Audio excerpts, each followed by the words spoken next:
Olá, começa agora mais uma edição do programa Espaço Parlamentar aqui na TV Câmara Jacareí, a TV pública da cidade. E o meu convidado hoje é o vereador do Republicanos, Hernani Barreto. Muito obrigado pela sua presença e por ter aceitado o nosso convite. Rodrigo, eu que agradeço todo o pessoal aqui da TV Câmara, você que nos acompanha nesse momento.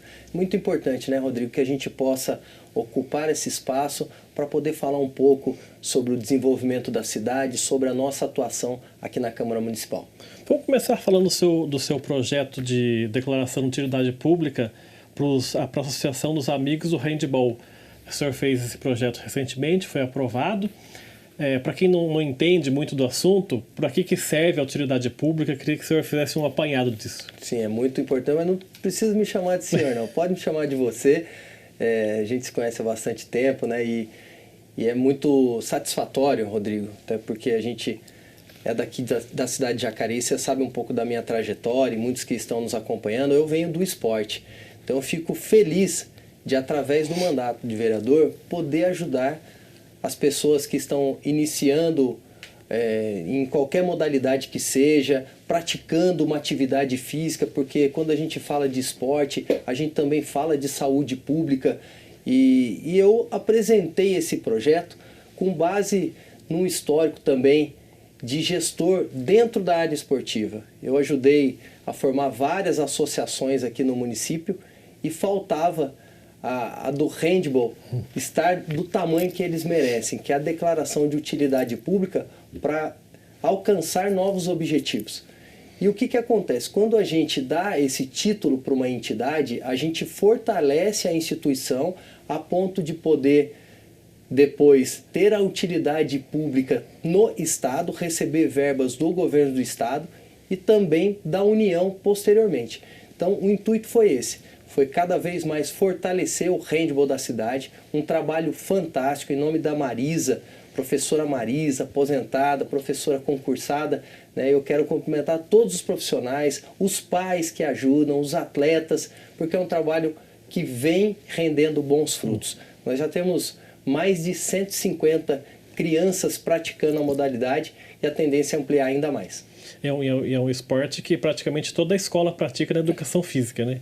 Quando tem educação física, o handball é quase que é o mais praticado. Sim, precisa de uma quadra, né? De um gol convencional, que é o do futsal também, né? E ao invés de jogar com os pés, se joga com as mãos. Então tem agradado bastante, até na minha casa, viu, Rodrigo?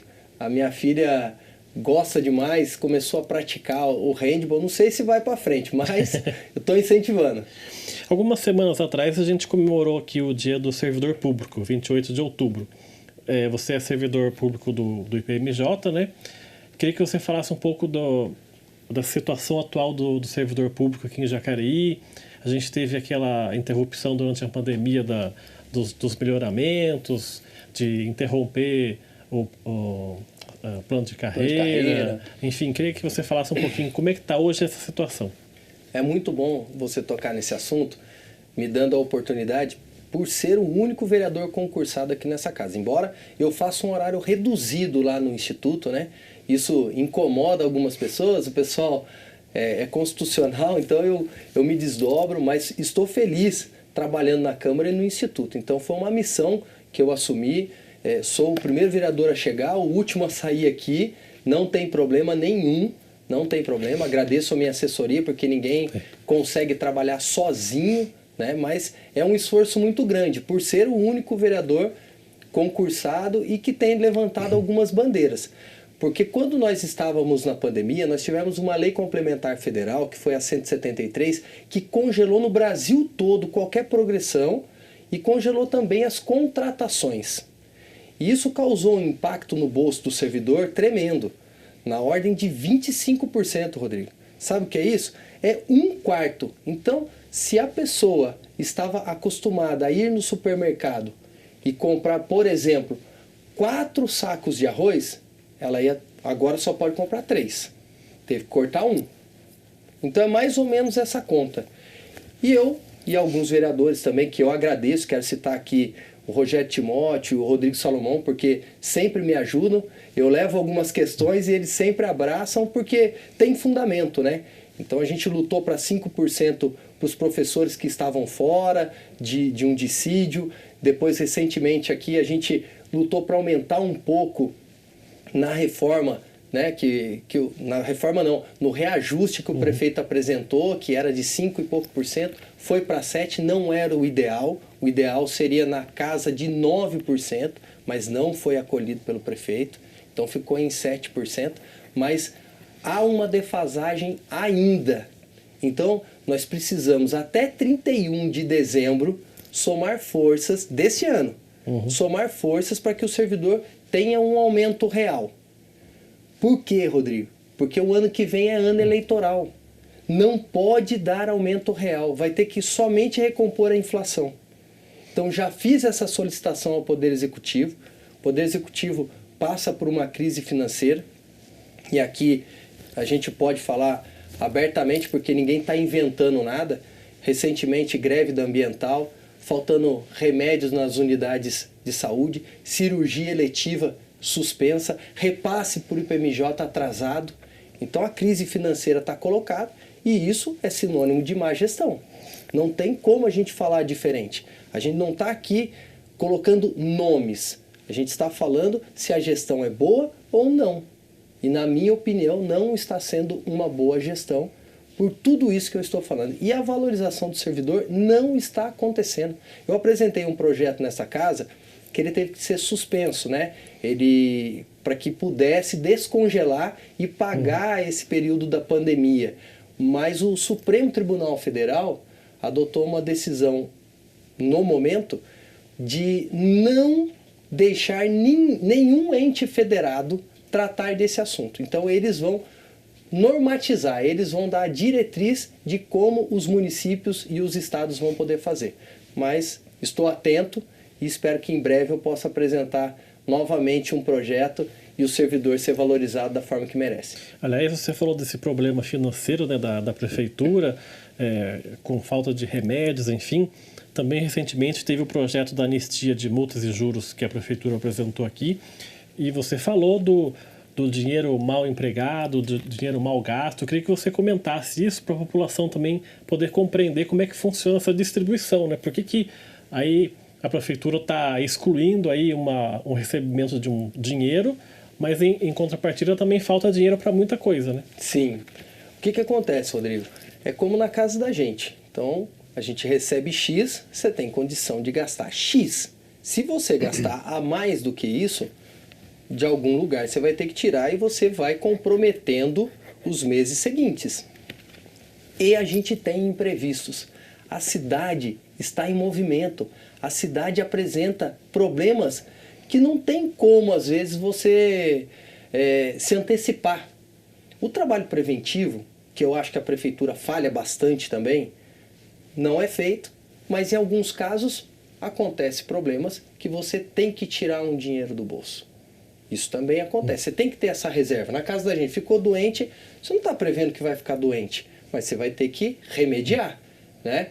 Mas o que eu me referi naquele dia na sessão é o seguinte: não dá para a gente ter um viaduto que foi projetado para 1,5 milhão e agora já está custando aproximadamente 6,5 milhões, mais de 430% de aumento.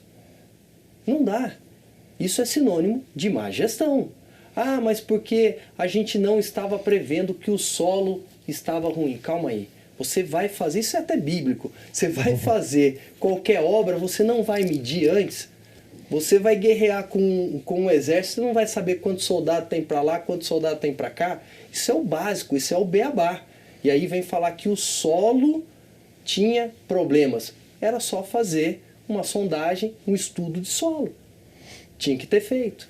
Não fizeram. Agora, mais uma vez, os três estão se unindo, eu, o vereador Rogério Timóteo e o vereador Rodrigo Salomão, para poder acionar os responsáveis, porque essa conta não pode ficar para a população.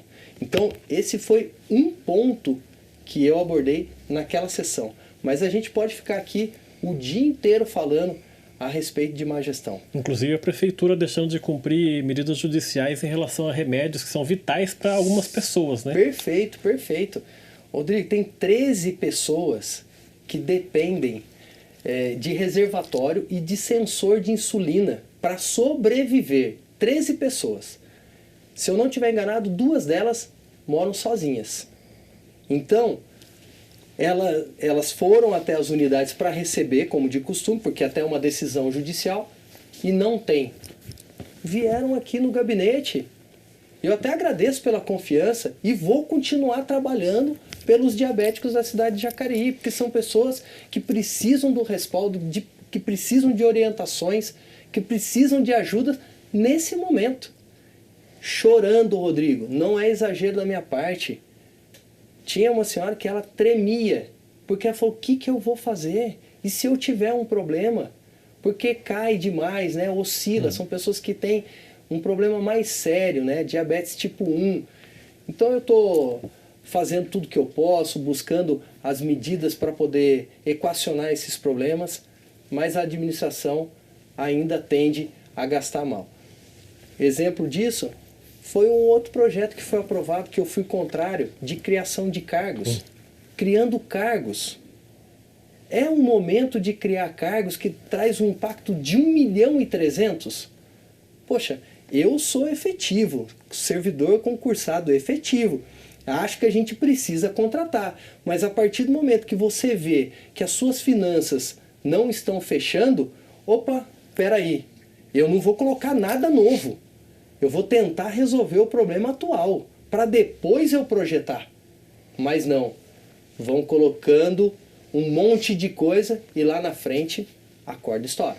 Em relação a isso também, essa falta de gestão que você disse, tem o problema da terceira ponte também, que eles ficam fazendo reparos, a obra na Avenida Castelo Branco também, que gera muitos transtornos também, e eu acho que a população também vai no gabinete para falar com o vereador, ver o que pode ser feito, porque atrapalha quem vai de carro, por exemplo, e a ponte também, até agora não disse que veio, né? Bastante, bastante.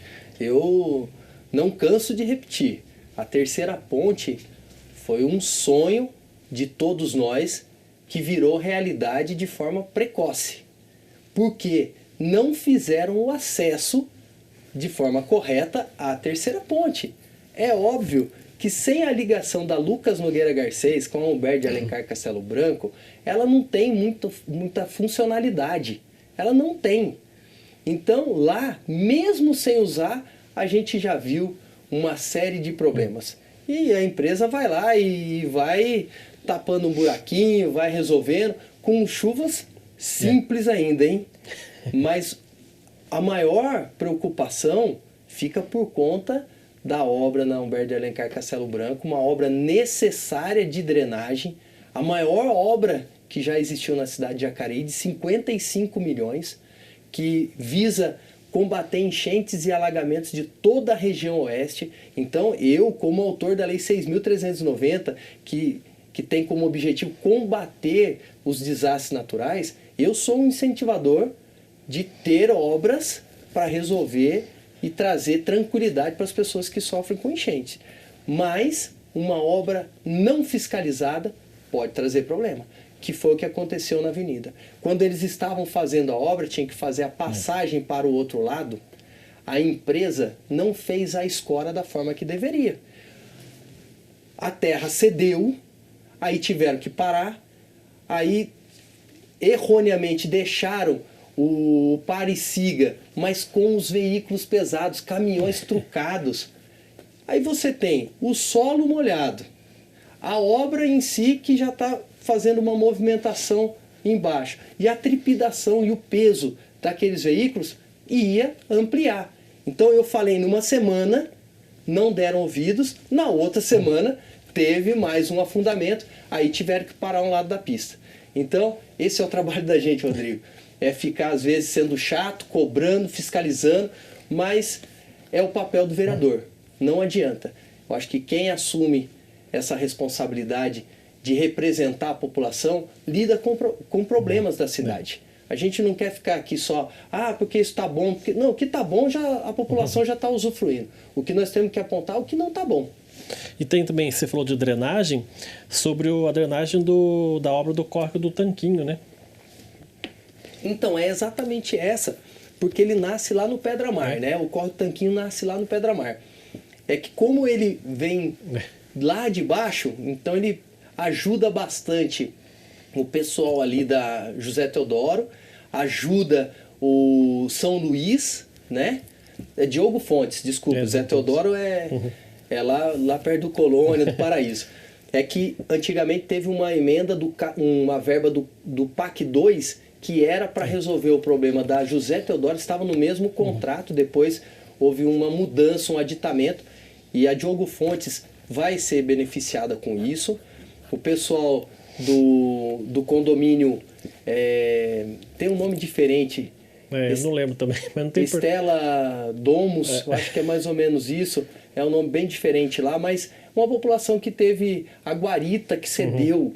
Você imagina o desespero, cede a guarita, você vê um prédio que você mora, que você conseguiu com muito suor comprar, você fala, daqui a pouco vai afundar aqui também, vou perder minha casa, vou perder meu apartamento, né? Mas com essa obra do Córrego do Tanquinho, eu tenho muita confiança que a gente vai conseguir resolver esses problemas na região oeste. Em relação à saúde, tem alguns pedidos de informação do seu mandato que também foram apreciados na sessão ordinária. O primeiro que eu queria falar, a gente já falou um pouquinho, mas eu acho que vale a pena aprofundar, que é sobre a falta de medicamentos na rede pública de saúde. Você falou dessas 13 pessoas que são mais graves, mas também tem alguns outros medicamentos que faltam na rede pública de saúde hoje em dia também, né? Medicamentos básicos.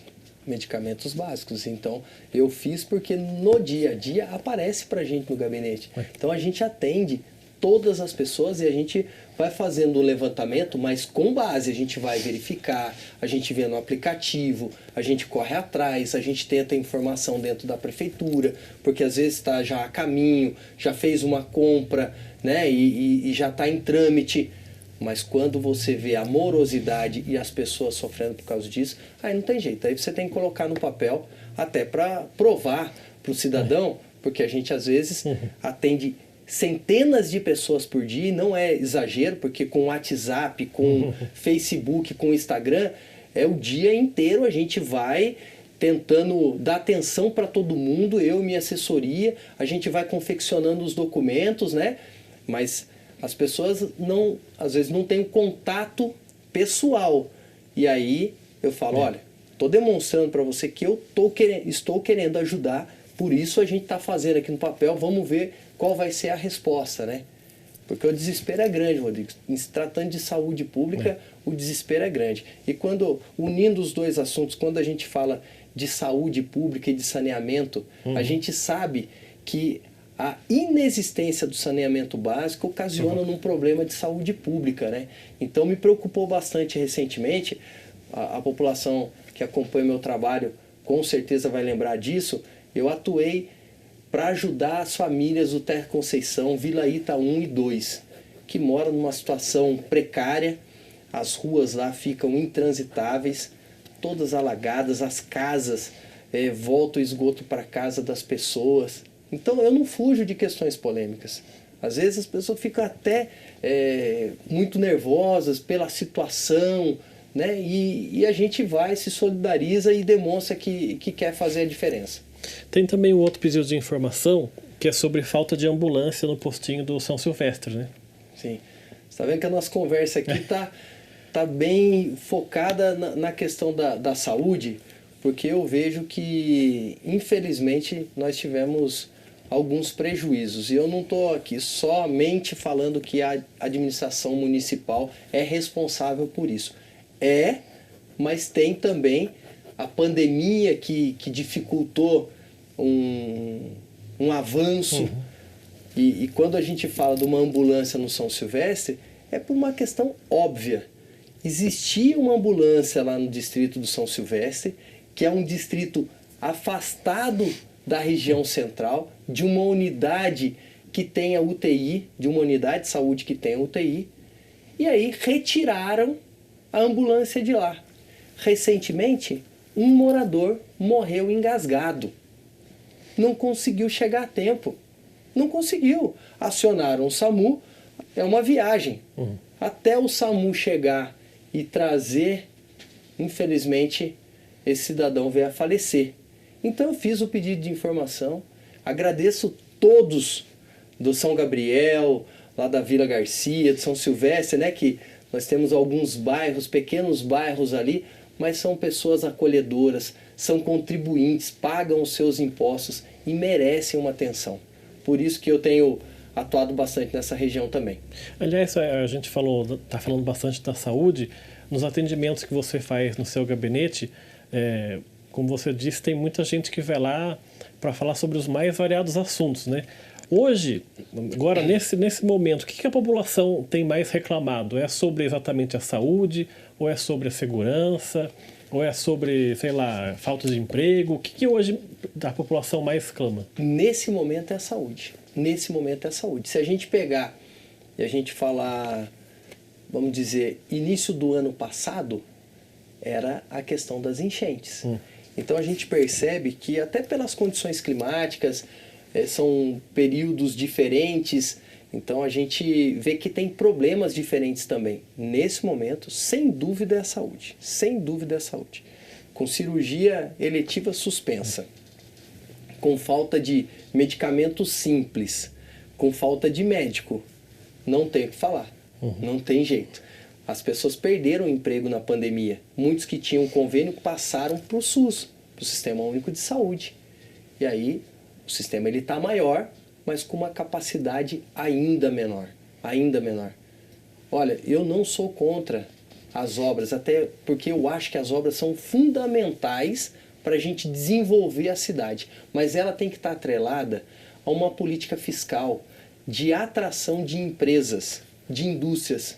E aí eu desafio qualquer um. Fala para mim qual foi a grande indústria que nós trouxemos nos últimos tempos que gerou centenas de empregos aqui na cidade. Qual, Rodrigo? Não tivemos.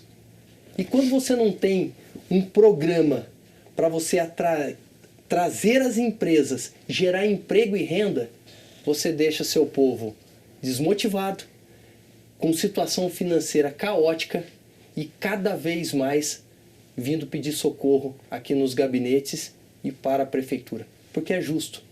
Na hora que ela não consegue sobreviver, é o poder público que tem que estender a mão. E, aliás, nesse assunto das empresas, né, quando as empresas que são de fora vão estudar qual cidade elas vão implantar a sede, vêm para Jacareí e vê, por exemplo, a obra da ponte, vê algumas outras situações que acontecem aqui, ela não vai pensar duas vezes em sair e ficar longe daqui, porque ela vê que tem problemas capitais aqui, né, em Jacareí. Sim. É simples. Se a gente pegar a terceira ponte, você percebe que ela não tem condição de acesso de um veículo pesado, de um caminhão grande, trucado. E se você fala do viaduto, piorou. Você fala do viaduto, piorou. Porque tivemos aditamentos, tivemos falhas, a não fiscalização, não por parte desse legislativo, porque nós temos prova. Desde o ano passado, a gente tem documentado tudo que eu estou falando aqui. Nós cobramos, em audiência pública nós falamos, e todas as vezes vinham respostas para nós, ou respostas vagas, ou respostas de que está tudo certo. E não estava. Então lá no viaduto, sendo um polo industrial, se você é empresário, você analisa a instalação da sua empresa lá. Para escoar seus produtos você precisa de caminhões. Você vai querer Jacareí? Você não vai querer Jacareí, porque você não tem um atrativo fiscal, porque você não tem uma tranquilidade e uma facilidade. Quanto tempo que a gente recebe também para emitir um alvará? Quanto tempo que está demorando? A pessoa quer abrir no comércio. Meu pai foi do comércio, Rodrigo, 40 anos. 40 anos. É triste você andar e a cada semana você vê uma ou duas portas fechadas. Porque não tem parceria com a associação comercial, com a associação dos comerciários.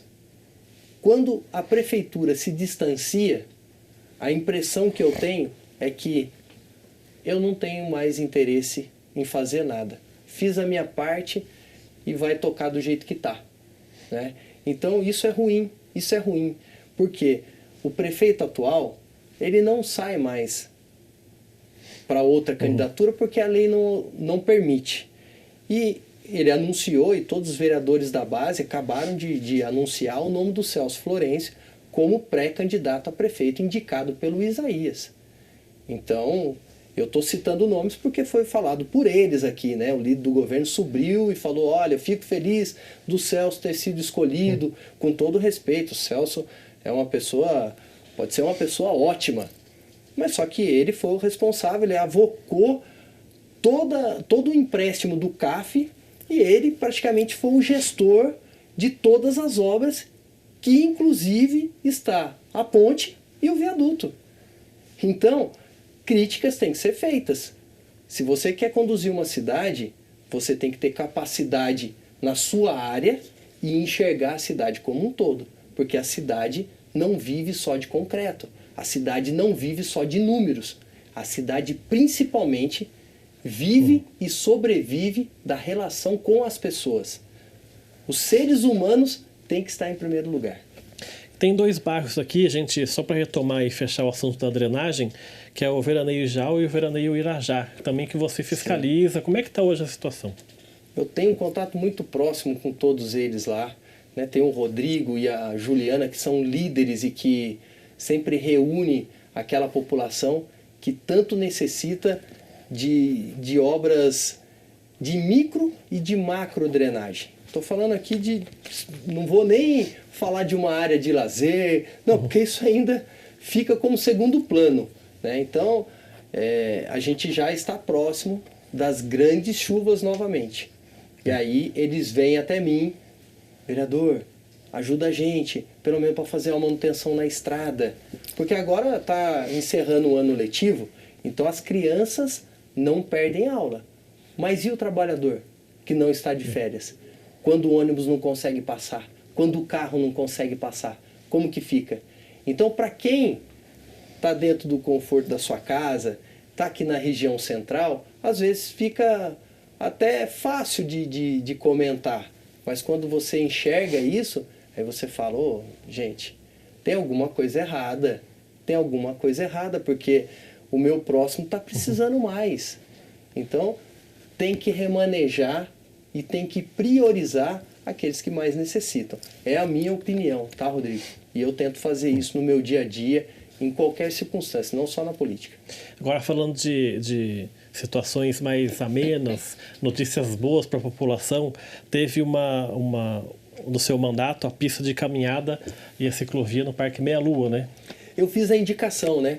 Sabendo que teria recursos lá para o Meia Lua, né? Um bairro que eu tenho um carinho muito grande. Quando eu fui secretário, ajudei 2 vezes na reforma lá na quadra da Taqueuota, levei a academia ao ar livre, ajudei na construção, na vinda da construção do CEL, né? Que é um centro integrado de esporte e educação, mas não tinha ali na entrada do bairro um espaço para trazer segurança e até mesmo lazer para as pessoas. Na Avenida dos Migrantes, não sei se você conhece lá, Rodrigo, mas tinha um canteiro central muito largo. E a hora que eu olhei para aquele canteiro um belo dia, que eu estava fazendo uma vistoria lá, estava conversando com a população, eu visualizei que ali poderia comportar sim uma ciclovia e uma pista de caminhada. Então eu fiz a indicação no ano passado e nesse ano começou a ser implementado e já está concluído. E aproveitando já o tema, né, Meia Lua e pista de caminhada, eu destinei um recurso através de emenda impositiva para fazer o primeiro treinão de corrida de rua e caminhada. Porque o meu mandato tem como objetivo ajudar também na saúde mental das pessoas. A gente sabe que a depressão é a doença do século, né, Rodrigo?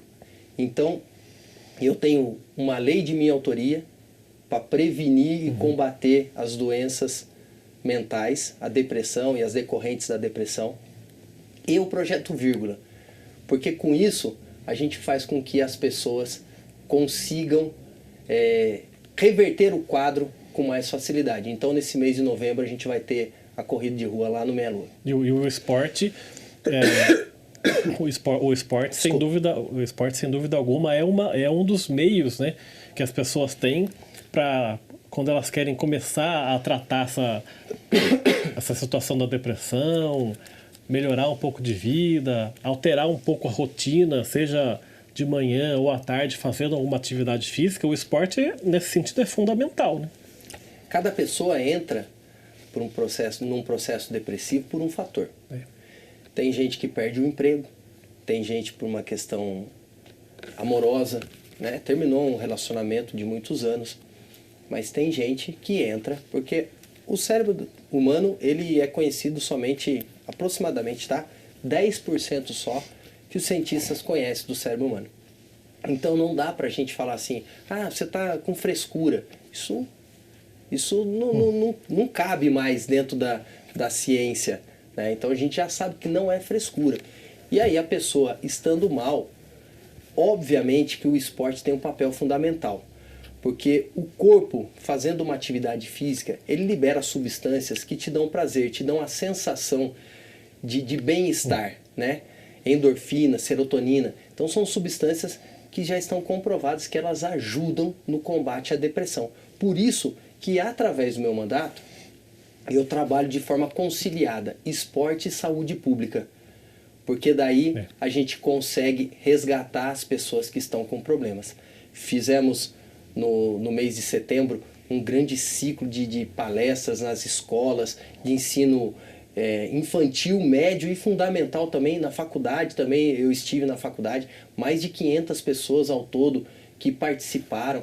Fizemos o primeiro pedal amarelo da cidade, espero que no ano que vem a gente consiga divulgar melhor e quem sabe aí atrair as pessoas para o pedal, que é uma delícia. Eu sou ciclista, né? Todo final de semana é o meu hobby, é a minha descontração, estou com os meus amigos. Aqui em Jacareí tem muita gente que pedala, Rodrigo, e a gente vai para a zona rural, que hoje tem, graças a Deus, mais segurança até para pedalar, porque tem o suporte da Polícia Civil, da Polícia Militar e até mesmo da Guarda Civil Municipal com rondas, né? Às vezes tem bicicletas caras e estava tendo muito assaltos. Eu fiz uma indicação há 3 anos já, posso falar, há 3 anos, e as corporações abraçaram a causa. Então você pode ver que os índices reduziram, o que prova que uma política pública bem executada, ela tem resultado sim. No esporte, havia também algumas reclamações de vereadores que é sobre a falta de aplicação das emendas impositivas em alguns setores. Isso também aconteceu com as partes das suas emendas impositivas ou não? Teve sim, teve emenda impositiva que não foi liberada, né? Então, o fluxo de caixa, eu não faço parte da base do governo atual, então eu não posso te falar com propriedade os números, né? Mas o argumento do governo é de que não tem dinheiro e tal. Mas eu volto a repetir, eu estou falando o meu ponto de vista. Acho que quando se trata de esporte, quando se trata de cultura e acima de tudo, quando se trata de saúde, você tem que colocar numa avaliação totalmente diferente. Você tem que colocar como prioridade, o restante depois a gente vai ver. Mas isso daqui não tem como. Porque quando você investe no esporte, Rodrigo, você vai ter menos fila nos postos de saúde. Quando você investe no esporte, você vai gastar menos com segurança pública. Porque a criança vai estar sendo monitorada, ela está num ambiente saudável, ela está sendo direcionada para um professor de educação física, para um profissional da secretaria ou de qualquer outro lugar que seja.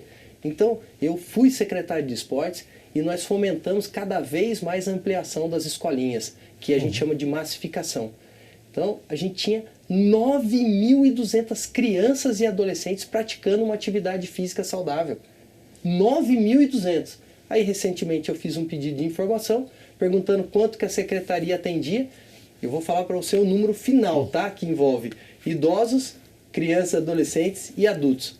Menos de 6 mil. Então, quer dizer, não tem uma aplicação e uma vontade de fazer com que o esporte evolua. E o orçamento público é prova disso. Um orçamento de 8 milhões e meio, que 5 milhões e meio é para a folha de pagamento. E esse orçamento, eu trabalhei com orçamento em 2010, se eu não estiver enganado, maior do que esse orçamento.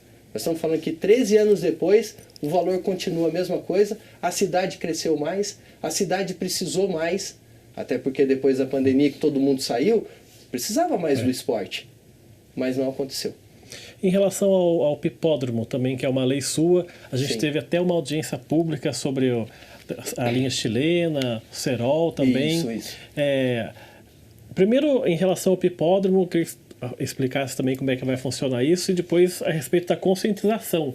Porque eu estava assistindo a audiência pública e a gente viu uma parte dos pipeiros, né, como eles chamam, falando que do cerol, que da linha chilena também, que não era bem assim. Quer dizer, falta um pouquinho dessa consciência nas pessoas em relação a como manusear e como também funcionar nesse sentido, né? Olha, Rodrigo, quando a gente detecta alguns problemas, eu sempre vou em busca da solução. Então, tem muitos pipeiros na cidade. Se você tem pessoas que, de forma aleatória, estão se reunindo num bairro, estão se reunindo no outro, e isso está causando problemas para terceiros, o que eu pensei? Olhando outros municípios, como o Rio de Janeiro, até o município aqui próximo, Pindamonhangaba, falei, eles criaram um espaço que vai concentrar todo esse pessoal. Então, o meu objetivo ao apresentar a lei era trazer um pouco mais de segurança para toda a população e um espaço de convivência entre as pessoas de forma harmoniosa. Então tem um compromisso da atual administração de fazer o primeiro pipódromo no Morro do Cristo, né, que é no Cidade Jardim. Mas tudo pautado nas normas técnicas para que não interfira na relação com a vizinhança, com o entorno. Então esse foi o objetivo. Aquela audiência, a gente percebeu que havia vamos dizer assim, uma disputa entre os motociclistas e os pipeiros. E não é isso, a gente não quer travar uma guerra, a gente quer sim chegar num denominador. E eu acho que tem que ter bom senso, maturidade, por isso que eu compus a mesa e acredito que aquela reunião foi importante para falar, a vida humana está em primeiro lugar. Tá certo, quero agradecer a sua participação, obrigado por ter aceitado o nosso convite. Ô Rodrigo, eu que agradeço mais uma vez, agradeço a você que nos acompanhou e eu quero ficar sempre à sua disposição. Se você tem alguma dúvida, se você precisa do nosso suporte, do vereador Hernani Barreto e toda a sua assessoria, fique à vontade, pode nos procurar que vai ser bem recebido. Obrigado pela sua entrevista, o Espaço Parlamentar fica por aqui, a gente volta numa próxima oportunidade, até lá.